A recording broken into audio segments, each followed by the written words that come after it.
I'd like to welcome to the show Jared Yates Sexton, author of American Rule: How a Nation Conquered the World but Failed Its People. Jared, welcome to the program. Hey, thanks for having me. I got to say, your book reads like an encyclopedia of some things that we have, and I'm going to ask you why, but completely tried to sort of like eliminate from our consciousness as a people, as a country. And let's just start with like why did you do this? Why did you write this? I mean, that's a great question. I've been struggling with that for a little while. I grew up in the 1980s with Ronald Reagan as president of the United States. I grew up in this rural southern Indiana town where my religion and the fate of the United States of America were intertwined. Every Sunday we learned about the New World Order. We learned about liberals in the cities who were coming for us and all this. And that kind of felt like the past for me until 2016. I started, going into Trump rallies, talking to Trump supporters, and started to hear a lot of those old stories start to churn themselves out and start to, weirdly enough, become part of the political discourse that we had to deal with on a daily basis. And I realized that there was something about that and something about the story of America that I had learned, the history I had been taught, and sort of the narrative of what this country is or was, that was being used as a weapon by Trump and the people around him in the Republican Party. And I realized that I needed to relearn history. And the moment that I started, like from the very beginning, I realized that the story I'd been taught was completely false. And that's one of the reasons why we're in this terrible situation we're in right now. I want to get to that point as to why we're in this terrible situation, like what that addresses. Whether it's that we have just naturally accrued essentially to Trump, or this situation where there is. I mean, there's two questions there. Is right? That's the first one, but that's maybe the second order question. The first order question is how is it that we develop these myths, but before and maintain them. But let's start with a couple of the bigger ones that you explore in the book. Let's start just, I guess, at the beginning with the founding of this country, and we could talk about the Constitution too. The idea of, I guess, there's a sense that maybe you could say it was entrepreneurial to write the Constitution, but tell us about that. Yeah, the story that I always kind of got taught was, the Declaration of Independence was on a Monday and the Constitution was on a Tuesday, and we were off to the races. But, when you actually look at history, and you even go back to somebody like James Madison's notes on the Constitutional Convention, you find out first and foremost that they didn't have authorization to write a constitution. They went in and they were like, we're going to do this. And they were like, we don't have authority to do it. And they're like, we're doing it anyway. Let's do it live. And so what you end up seeing with this thing is a group of white, wealthy, mostly slaveholders get together. They decide to construct the Constitution to their own whims, to serve their own power needs. And they start telling everyone, they sell the ratification of the Constitution around this idea of America has been ordained for greatness, and this is about life, liberty, and equality for all. And, from the very beginning, it's a salesman job. It's just this total racket from the very beginning. And that story that sort of covers up, like you were saying, the entrepreneur, I think that's one of the kindest ways that we can call it, right? Is this, what a lot of people have actually called it sometimes a coup. They've actually said they didn't have authority to do this. They did it. They created a government that served their own interest. And we're still sort of digging ourselves out from the decisions that were made inside of the Constitutional Convention then. And meanwhile, we have people like Donald Trump who are telling us, that it was perfect and these guys were perfect and they're to be held up as, flawless heroes. And I think this is, we now live in a reality where we're clashing over something that happened in the 18th century. So, I mean, just in terms of was it when they got there and they said, like, we're gathering here, did they call it a constitutional convention? I mean, when did that? No, right? I mean, it was. Well, it's No, they went to Philadelphia to revise the Articles of Confederation. And, because you got to get there on horses, James Madison showed up early and he did some pre-work. And the people who started filtering in, they were like, as they came in, they were like, here's an idea. And they formed a coalition that you actually see them debate. Like you had people come in, like George Mason was like, we're not supposed to be doing this. And they're like, well, we're going to do it anyway. I mean, but yeah, it wasn't called the Constitutional Convention until years later when it was sort of covering up what had actually happened. And I mean, I think the thing it makes clear is how much control you can have of the future by just setting the parameters in a very conscious and definitive way, right? Like you're setting this, you're laying down the track. It really, there's not a lot of options for where the train goes once that track has been laid down. Yeah, something really weird that's happened in the past couple of years, and I've had these conversations with people where they're like, does it feel like reality's splintering a little bit? And what we're sort of coming to understand right now is that reality isn't reality. It's just sort of a story that the majority of people agree to and sort of act within. And so what you've seen with America in particular is a narrative and a story that has been created that people have either been forced to adhere to by violence or social intimidation or economic concerns, and it really hinders what people are able to do. And we see this now. It's like when people go out and they march in the name of equality, all of a sudden they're called socialists or revolutionaries, or they're called traitors, and you start navigating the reality of politics through this very, very narrow lens and that track that you're talking about. And if you even vary off of it even a little bit, you're sort of out of the discourse, and it makes reform and progress almost impossible to happen throughout that little track.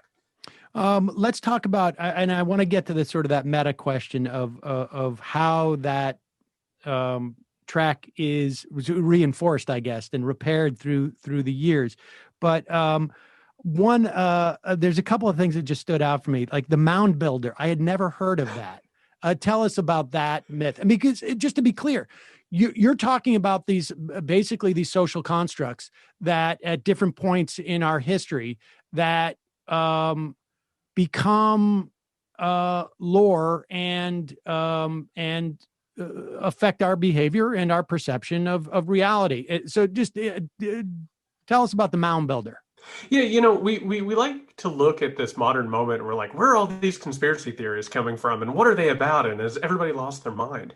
But you actually go through American history and some of the major moments, particularly the places where America has done its absolute worst things, are based around conspiracy theories and just bizarre thoughts. In the 19th century, as Manifest Destiny starts sort of coming into fruition and popularity, this idea of the mound builders, there are just these structures around North America that are like really kind of incredible. And they were created by Native Americans. But of course, during a time of white supremacy, it wasn't believed that, natives could possibly do this.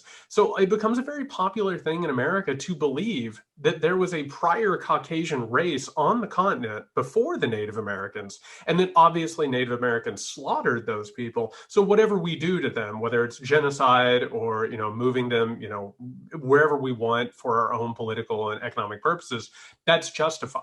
Right, because you're just acting within the paradigm of revenge or trying to set things straight, which of course, leads into this modern quandary of things like QAnon, the deep state, all of these conspiracy theories that sort of affect our discourse. What happened to that? I mean, that was obviously, this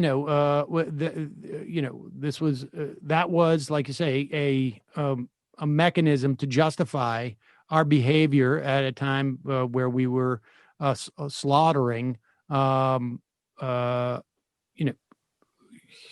tribes of literally wiping them out, genocide of tribes of indigenous people. When did that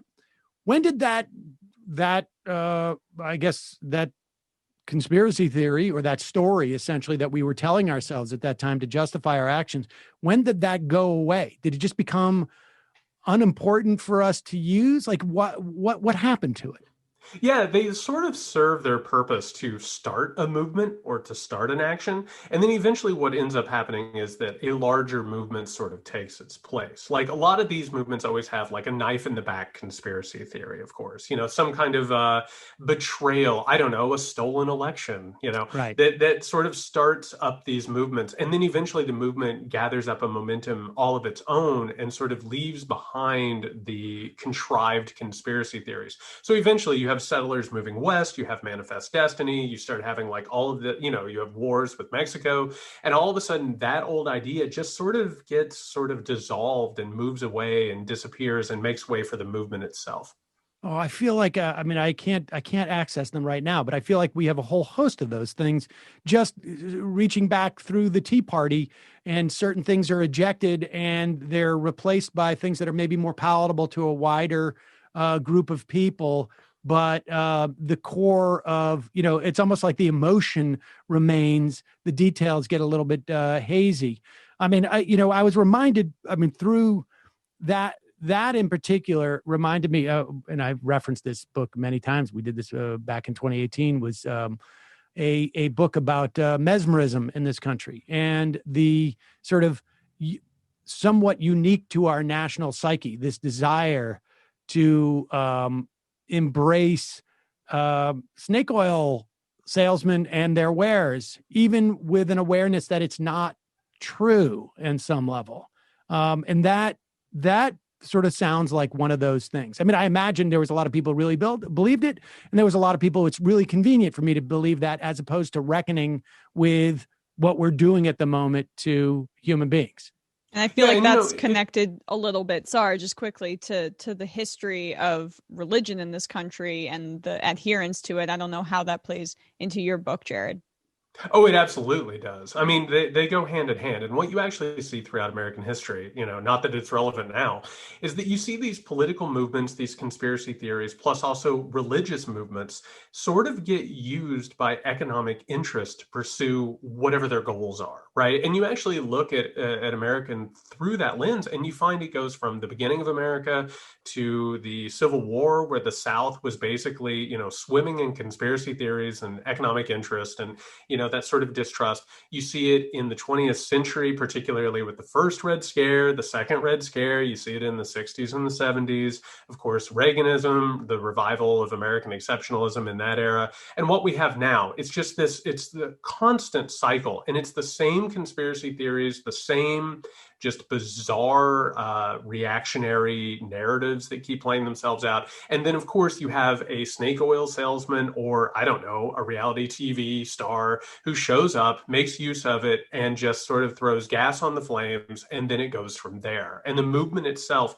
always ends up taking off where sort of the charlatans and the snake oil salesmen sort of begin the movement. There's also in it, but it's not, I mean, it's also, we should say that it's not reserved for the right per se. Like, you talk about this, and I over the past couple of years have become far more interested in the Civil War era and in Reconstruction. And we've had other scholars on to talk about this dynamic, but Lincoln is deified. I mean, by, the country, but to a large extent, like I'm thinking of like there is a brand of historian who and conventional thinker who talks about like the greatest generation, and like they're Tipper Gore and Reagan, not Tipper Gore, excuse me, not Tipper Gore, Tip O'Neill. Tip O'Neill and Reagan, but also like the sect of people who like we've never measured up to our ideals, but we're aspirational and we're living up to that, and so you construct something about Lincoln that I mean, I think like, and it goes, well, tell us, because it goes beyond even just sort of like, this is what I got to do, and I'm gonna free the slaves because we need them to fight, and I came around to it a little bit late, that type of thing. But it's a little bit, it's even maybe a little worse, or the truth is a little starker. Yeah, I think the mindset you're talking about is like one of the most dangerous things in politics. It's all symbolism, right? It's the idea that there's nothing wrong with America that America can't fix, that inherently we're good people, we just do wrong things occasionally. And you have somebody like Lincoln who actually becomes like a martyr, a messiah for the country. And this is a weird thing. After he's assassinated, he starts showing up in all these prints next to Jesus Christ, or George Washington is reaching down from heaven to him. And it's sort of like, the Father and the Son and the Holy Trinity along with patriotism.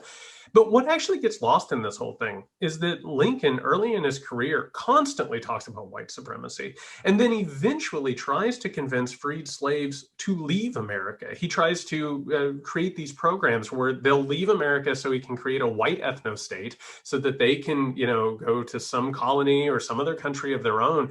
And while that, doesn't take away from emancipation, the real picture of what happened, both with the Civil War and Lincoln, and eventually the Reconstruction, which, by the way, is almost paved over completely in our histories. Totally. What you end up finding is that basically we treat the Civil War as if it solved everything, right? It got rid of racism. It took care of white supremacy. And we're just going to move forward now and start the business of, accumulating wealth and power. And eventually, if you don't deal with these problems, as we've seen, they just get worse and worse. And eventually the denial of those problems turns into their own dangerous movement all of their own. Let's talk about that, those two things that you brought up at the beginning, the notion of religion and having grown up in a rural area. I particularly in the context of QAnon, but just broadly speaking, from my perspective, religion has created a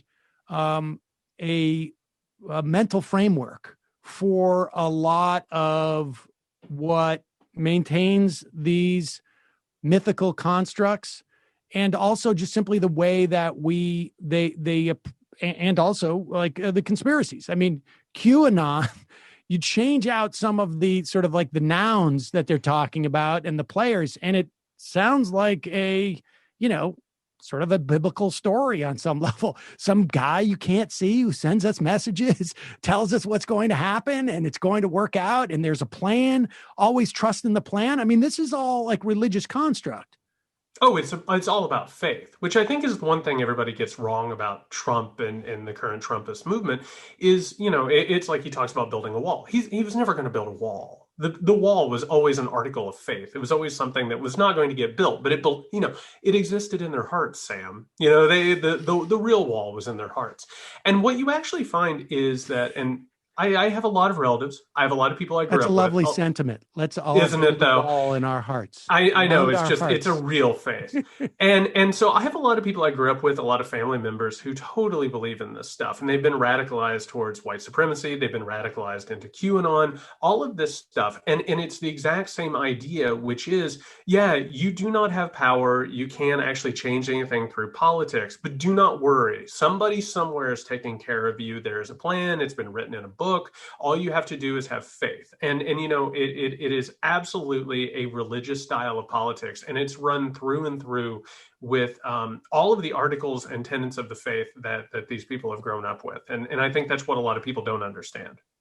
Yeah, I mean, and it's fascinating too, because I mean, you talk about the 80s where that is right in the wake of this really conscious marriage of religious fundamentalism and the Republican Party that was orchestrated by guys like Paul Weyrich and Falwell, and centered largely around, I mean, they used abortion, but we know that it was really, in many respects, a function of Jimmy Carter saying, hey, you're not going to get religious, you're not going to get IRS tax relief if you're running a school that won't allow for Black people to attend, and that was sort of like the clarion call.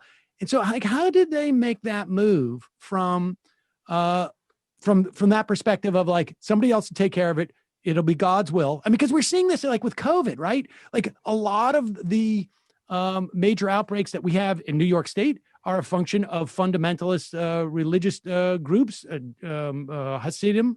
But in other parts of the country, there is this quality of like, this is in God's hands. Why does a pandemic get to be in God's hands, but everything else from society, were they able to migrate into, where it was once, leave unto Caesar that which is Caesar's? They all of a sudden said, like, well, we'll leave it unto Caesar except for this stuff. Like, how did that happen? Yeah, so I grew up in that church, and I had no idea that what I was actually growing up in was the faith of the Confederacy. I mean, what Falwell has always preached, and what the people around him has always preached, is this idea that God is a racist God. It's a white supremacist God. And eventually what ends up happening in the 1960s and the 1970s eventually is you actually see a lot of social justice starts relying on Christian principles, because Christianity in text is a social justice religion, right? You take care of the poor, you treat people well. And what you end up seeing is the neo-Confederate Falwell wing starts actually prioritizing wealth and power, which, by the way, are denotations and markers of white supremacy in the first place. So that ends up creating, what we now call the prosperity gospel, the idea that if you have wealth and if you have power, God ordained it. And so eventually that merges, of course, with Reaganism, which is all about there's no racism anymore, there's no sexism anymore. If you can't get ahead, that's your fault. And eventually that religious flavor comes in, which is if you have wealth, God has crowned you with it. And one of the things that we haven't actually talked about very much in this culture is, no, Donald Trump is not religious, but he was raised up in like prosperity gospel. The idea that if you work hard enough, or if you envision it, and if you think hard enough about it, you will be okay. And now that has sort of trickled down into culture. And I'm seeing people who think that not only is COVID a plague from God, but it's actually a judgment on Americans who can't afford healthcare, who can't afford insurance. And it's their fault that they can't get the help that they actually need, which, again, it's these narratives that end up preventing any sort of progress or, basic human decency in the end of it. I mean, that construct is a perfect explanation of the Republican Party over at least the last 20 or 30 years. I mean, we talked about this in the run-up of the 2016 election many times, saying that, Donald Trump is going to get on that stage.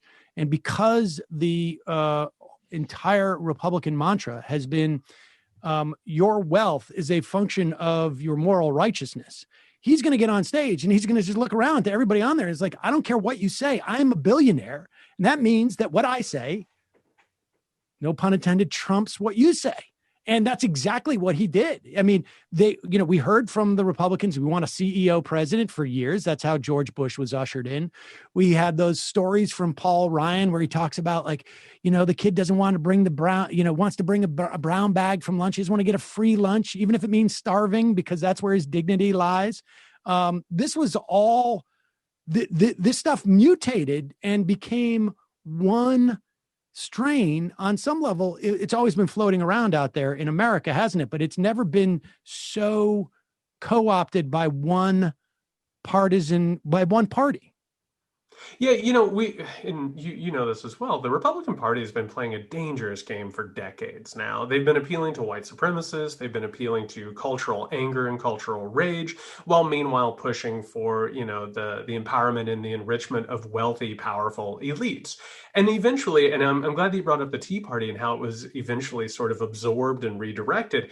Eventually, you have the Republican Party sort of merges with its more paranoid wing that they sort of kept in a closet for a very long time, right? They managed to sort of give it a little bit of room, but they didn't give it much space. And eventually, of course, Donald Trump shows up, and I've been laughing along with you with how he has just been absolutely bullying, Loeffler and Perdue.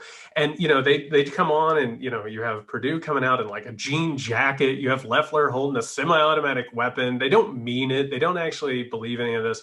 And Donald Trump took control of the party by saying these people are phonies. They don't actually mean it. He sort of pulled the curtain back. And I think everybody said, absolutely, let's go with this. This is the new sort of narrative and focus of the party that is now going to take over. And all of these underlying elements that had control of the party for the longest time, but didn't have total control, have now merged with him. It's a very bizarre mutation that's taken place. Isn't there also, though, a question of sort of empowering these people? Because, and this again goes back to that Emily Ogden book on mesmerism, that Trump is up there he's saying they're liars, these establishment figures. Now, I'm a liar too. except for I'm letting you in. You're on my side. I am deploying the lies on your benefit. And so I'm a liar and I'm admitting it to you. And therefore, like we're on a team together. And that is empowering to people, I think, who have this sense that, that they don't have control. I mean, that's sort of the paradox, right? Like they're both, like the idea is both to give up control and the sense that they have no control, or they have no one to trust with that control that they've given up. Yeah, and I mean, that's one of the reasons QAnon is taken off the way that it is it's like, you may not hold political power, but you can go and comb through YouTube videos and find the clues that the powerful have left you, you know?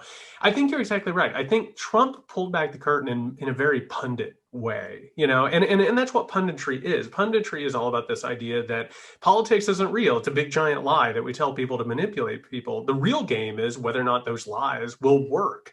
And I think Donald Trump is the embodiment of that. It's professional wrestling saying, yeah, it's not real. We do choose people, but isn't it interesting how we choose people, you know? And I think that game within the game is one of the more innovative and dangerous things that we've actually seen. And it's led to an entire political party and movement now that has no interest in changing anything or doing anything besides accumulating power. It's a completely symbolic play at this point, and that is actually not just nihilistic, but I think incredibly dangerous. All right, so you talk about the Carter Malaise speech in your book, and it's sort of like, that's basically an example of somebody who sort of tries to step out of this and say, hey, look, you believe a lot of myths, and that's not healthy. Like, you know, you're just not acknowledging, you know, I don't know. I mean, you could use COVID as a metaphor, right? Like it sucks, but you need to be aware of it, because if you're not, it could kill you or kill someone you love. I mean, that's basically the metaphor. And people are out there like, there's a huge portion of the country is like, we don't want to hear that. In fact, if we hear that, whether you're Dr. Fauci or whatever, you tell us this stuff, you're going to need security. You're going to need protection from us. And Carter got some of that with his sort of like, eat your peas type of situation. What do we do about this? Right. I mean, it's because you can write this book and it's helpful to people who are, you know, more or less like, it tells me some details I didn't know and makes me a little more, you know, I'm more knowledgeable, but I'm already predisposed to like this message. For people who are not, like, you give your book to your family and they're just going to think that you're a nut. Right? I mean, that's the best sales pitch I've heard for a book in a long time, Sam. I appreciate that. But I mean, I'm saying like this message, how do we break through that barrier, these constructs, because they're constructed in a way that like they become more rigid when they are encountered with stuff that is supposed to sort of tear down those walls? Or I'll say first and foremost, it's incredibly telling that pundits always say that Jimmy Carter's Malaise speech was the worst speech ever given by a president of all time. Like it was given F- by everybody who listened to it. And it was a president, the leader of a country, saying, hey, we have some real problems. We need to approach them like adults. Right. And it's not an exciting speech. It doesn't have soaring rhetoric. It doesn't have eagles flying over Mount Rushmore while fireworks go off. But it's a serious adult conversation, and America rejected it in totality and went with Ronald Reagan, you know, with red, white, and blue cotton candy. And I think what we've reached now, we've had a reality TV show president. We had a guy who gave you all the content that you could possibly ever could have asked for out of politics. I think we have to reject politics as spectacle. I think we have to get back to the point where we remember that it's not something we watch on TV. It's not American Idol. We don't vote for who we want to see, you know, come out to hail to the chief. We need to get to the point where we get back to grassroots activism, where all of a sudden we have some skin in the game. We start running for office. We start actually creating infrastructure that can win elections. And remember that when we feel powerless, it's actually just, it's a project that's been carried out for decades now. We're supposed to feel like politics and government is something that happens over here. Maybe we can tune in at 8 p.m. on a cable news channel and see what happened the same way we would, a Monday night football game. We have to start acting again. And I think once we realize, going back to American rule, I think we start to realize that those myths are myths. I think that we can start to dismantle some of these conspiracy theories and some of this distrust and some of the polarization when suddenly we realize that those stories, those myths are actually there to make us feel powerless and to also divide us. And I think it rings of truth. I think that's one of the reasons it can actually make a difference. But who is the we in that construct? I mean, because we are polarized, and you're not. I maybe you will, but you're not going to go on Ben Shapiro's show and talk about this, right? Like, I mean, he's not going to have Steven Crowder's not going to talk about your book, or Sean Hannity's not going to have you on for a hit to say tell us about how those founding fathers just set this up as a way to protect their wealth.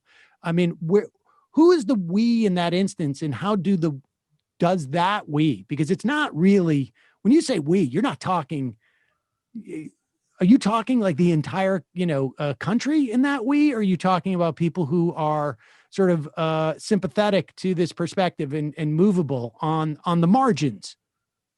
Well, one of the things I've been really frustrated with over the past couple of weeks is this conversation about, reaching across the aisle and this sort of unity, that we just need to talk to Trump supporters and see what they feel. I actually think it's time to stop talking to Trump supporters, because what they're doing is spewing propaganda that is completely detached from reality. What I have found is that most discourse in this country is like trench warfare. You throw out like a talking point and they throw out a talking point and that's it. There's no way to move whatsoever. I would actually argue, and this is one of the reasons I wrote American Rule. This is, back in the days when you could go out in public, I would be in a bar sometime and somebody would ask what I did. And I'd mention, I wrote about politics or whatever.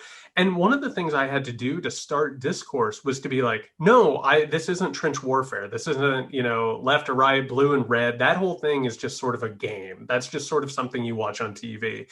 This is actually about the difference in power. Right. It's what the powerful do in order to keep everybody in check, which is one of the great secrets of America, is that a lot of the story is about keeping poor people and disadvantaged people from talking to one another and working with one another. And I think once you start to have that conversation, even with diehard Trumpists, they will admit to you, they'll be like, yeah, he's a joke. Yeah, I know he lies. And once you start to disable that sort of trench warfare mentality, you can start to have conversations. And I think once you start talking about, infrastructure, education, healthcare, I think it's funny that Obamacare is incredibly popular, even among Trump supporters. And I think once you find those programs and things that actually help them and that they're not going to fight against, I think you can start to build bridges that in the past looked like there was no possibility whatsoever. We just have a couple of minutes, but has that been your experience in the context of in particularly in rural areas? I mean, I think there is a genuine ideology of the government does not have a role in these things, even if it's helping me. I just saw a study that I think came out in the past couple of days that suggested it's also not just a question of demographics. Your geographical location, the density of where you live. They compared people with similar demographics who might live, 10, 15, 20 miles further out from city areas.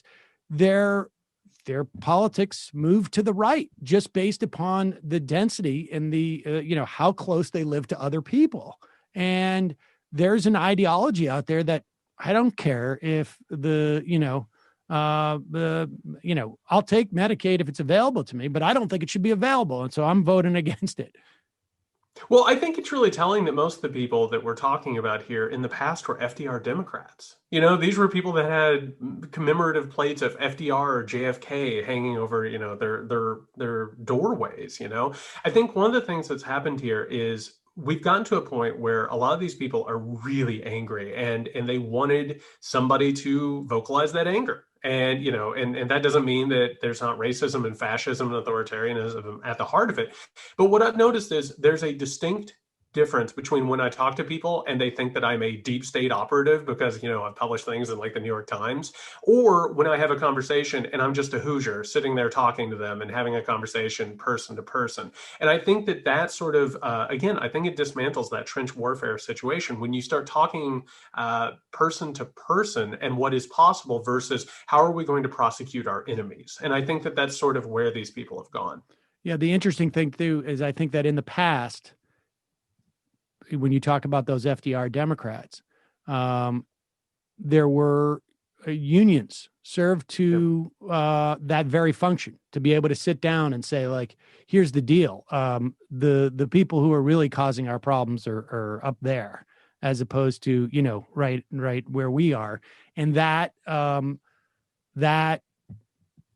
element of our society has largely gone away, particularly in those areas, that there is none of these mechanisms for solidarity and to be able to sit down and have that conversation, other than if I bump into you in a bar and I just happen to be there, as opposed to one which is like sort of set up. Again, it's like you lay down those tracks, the train's going to head in a certain direction. And in some ways, when we got rid of the unions in this country, not and very much by design, I think the people that the unions helped in pointing out, we lost a lot of that.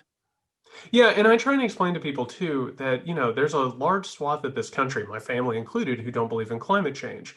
Well, if you give them a factory to make, wind turbines or solar panels, they'll believe in climate change. And I think the economic backdoor, like, you're not going to go into these communities and, talk them out of being racist or talk them out of authoritarianism, but you can start to, dial back the temperature a little bit and give them economic incentives that are going to lead them away from things like Trumpism. We have a choice. We either talk about why their jobs have went away and why their lives have gotten worse, or we allow conversations about New World Order, deep state, QAnon to fill those vacuums. And that's unfortunately what has happened. We have to actually start having a conversation about what power actually does and what this country actually is. Otherwise, somebody else is going to fill that vacuum and they're going to have really bad intentions.